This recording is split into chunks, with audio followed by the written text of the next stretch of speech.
Hello दोस्तों, welcome to electronic study. एक बार फिर से बहुत बहुत स्वागत है आप सभी का। आज हम समझने वाले हैं सरलीकरण का एक टॉपिक जो कि जब हमने सरलीकरण किया था यह रह गया था। और इसके कुछ 4 से 5 टाइप्स हैं, जिनमें से एक ना एक क्वेश्चन एग्ज़ाम में ज़रूर देखने को मिलता है। तो पहला टाइप समझते हैं। देखिए, जब कोई संख्या दी गई हो और उसके फैक्टर किए जा सकें, या दूसरा पॉइंट है संख्या का सबसे पहले हम क्या करेंगे, सहअभाज्य गुणनखंड निकालेंगे। सहअभाज्य गुणनखंड मतलब जिनके बीच का अंतर एक हो, ठीक है ना। और दूसरा देखिए, अगर साइन प्लस का है, यानी वह संख्या यदि लगातार प्लस में दी गई है तो हम बड़े वाले अंक को उत्तर मान लेंगे या आंसर मान लेंगे। और यदि संख्या का सिंबल जो है वो माइनस है तो छोटी वाली संख्या को आंसर माना जाएगा। अब आइए कुछ क्वेश्चन से इसको समझते हैं। देखिए, पहला क्वेश्चन दिया गया है, करणी 6 प्लस करणी 6 प्लस करणी 6 यह संख्या अनंत तक दी गई है। तो हम क्या करेंगे, इस 6 के ऐसे फैक्टर करेंगे जिनका अंतर 1 हो। तो इसके फैक्टर क्या क्या होंगे, 2 और 3। तो इनके बीच का अंतर 1 है और संख्या जो लगातार हमें दी गई वो प्लस में है। तो हमने समझा था यदि प्लस में है तो बड़ी वाली संख्या को हम आंसर मान लेंगे। तो इसमें 3 है जो वो बड़ी संख्या है, तो यही हमारा आंसर हो जाएगा।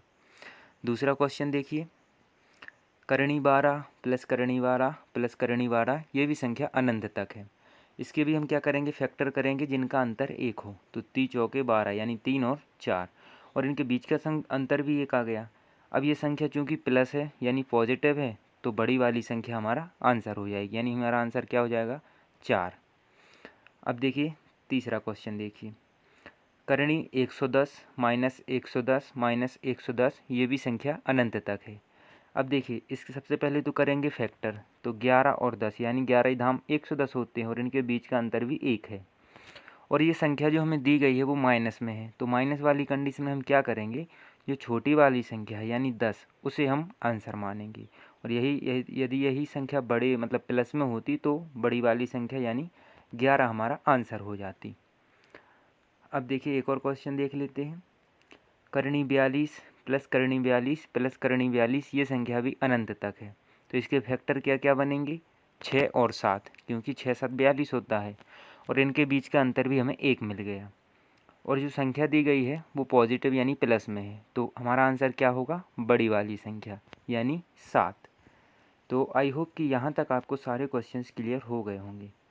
एक और इसी टाइप का क्वेश्चन समझ लेते हैं। देखिए, अंडर रूट 56 माइनस 56 माइनस 56 ये भी अनंत तक है और इसके फैक्टर क्या क्या बनेंगे, 7 और 8।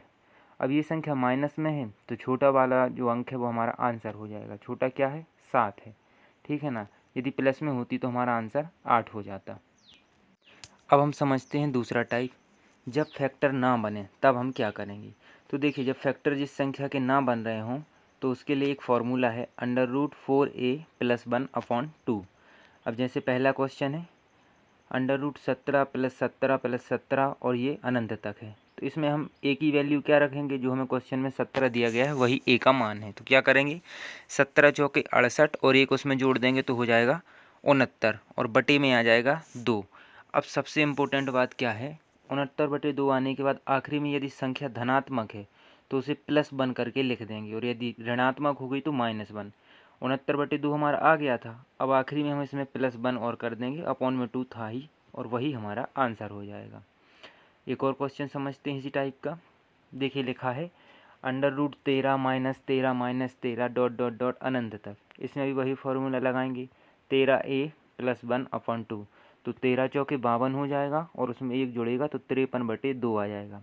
अब ये संख्या माइनस में है तो अंडर रूट 53 माइनस 1 करके अपॉन में 2 लिख देंगे, ठीक है ना। तो आई होप कि दोनों क्वेश्चन आपको क्लियर हुए होंगे। अब देखिए, ये 7 है, इसके भी फैक्टर नहीं होते, लेकिन इस क्वेश्चन में क्या है, एक बार प्लस है, एक बार माइनस, एक बार प्लस, एक बार माइनस। तो इस कंडीशन में हम क्या करेंगे, एक दूसरा फॉर्मूला है, अंडर रूट 4a माइनस 3/2। देखिए, अब 4 जो है वो हमारा फॉर्मूले का मान है और जो इसमें 7 हमने पुट किया है वो हमारे ए का मान है। तो 7 चौके 28 और 28 में से जब 3 जाएगा तो कितना बचेगा, हमारा बचेगा 25, ठीक है ना। और 25 अपॉन में क्या था, 2। अब 25 से अंडर रूट से बाहर क्या निकलेगा, 5, और चूँकि यह संख्या प्लस माइनस में है तो हमें सबसे पहले ये देखना है कि सबसे शुरू में कौन सा सिंबल यूज़ हुआ है। तो देखिए सबसे स्टार्ट में जो यूज़ हुआ है वो प्लस है, तो हम इसमें आखिर में क्या करेंगे, प्लस बन करके 2 से जो इसमें दिया है उससे भाग कर देंगे, तो 5 और 1 6 हो जाएगा और बटे 2 यानी 3 हमारा आंसर आ जाएगा। एक और ऐसा ही क्वेश्चन ले लेते हैं। देखिए दिया है करणी 11 माइनस करणी 11 प्लस करणी 11 माइनस करणी 11 यानी प्लस माइनस के सिंबल में ये चल रहा है। स्टार्टिंग में आप देखिए माइनस का यूज़ हुआ है, तो इसे हम माइनस से सॉल्व करेंगे अभी। तो सबसे पहले 11 का मान रख देंगे इसमें, तो 11 चौके 44 माइनस 3 बटे 2, तो 44 में से 3 जाएगा तो बचेगा 41 बटे 2।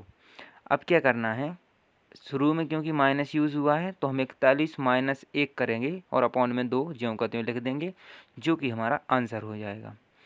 तो आई होप कि आपको ये सारे क्वेश्चंस क्लियर हुए होंगे।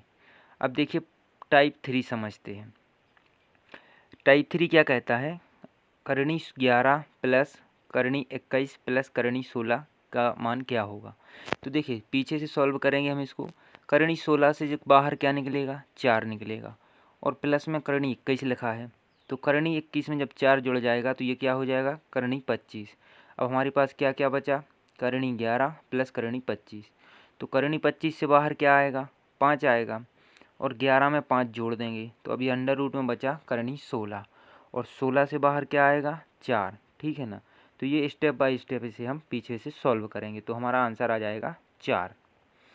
एक और क्वेश्चन देखिए, करणी 40 प्लस करणी 9 और गुणित करणी 81। देखिए 9 और 81 के बीच में कोई सिंबल नहीं है, मतलब गुणा है। ठीक है, अब 81 का सबसे पहले हमें बाहर क्या मिलेगा, 9 मिलेगा और दूसरा जो करणी 9 लिखा है इन दोनों का हो जाएगा फिर से गुणा, तो फिर से 81 बन जाएगा ये।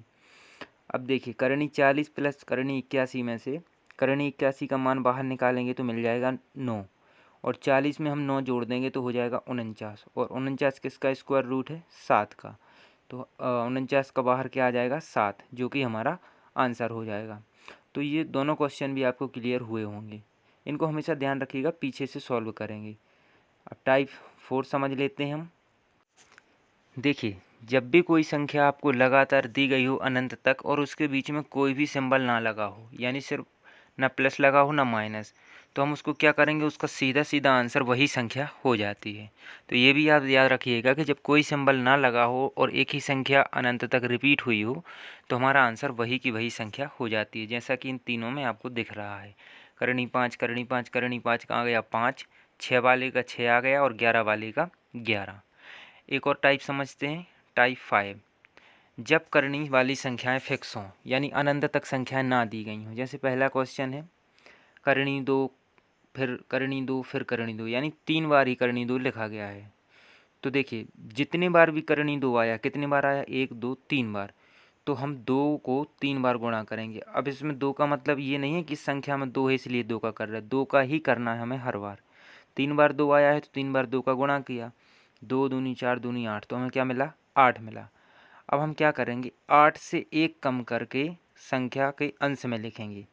सबसे पहले तो इसका बेस क्या था, क्वेश्चन का बेस था 2, तो हमने 2 लिख लिया। 2 के बाद 8 से 1 कम मतलब 7, यानी 2 सही 7/8 हमारा आंसर आ जाएगा, या 2 पर 7/8 की घात। एक और क्वेश्चन समझ लेते हैं, उससे आपको और अच्छे से क्लियर हो जाएगा।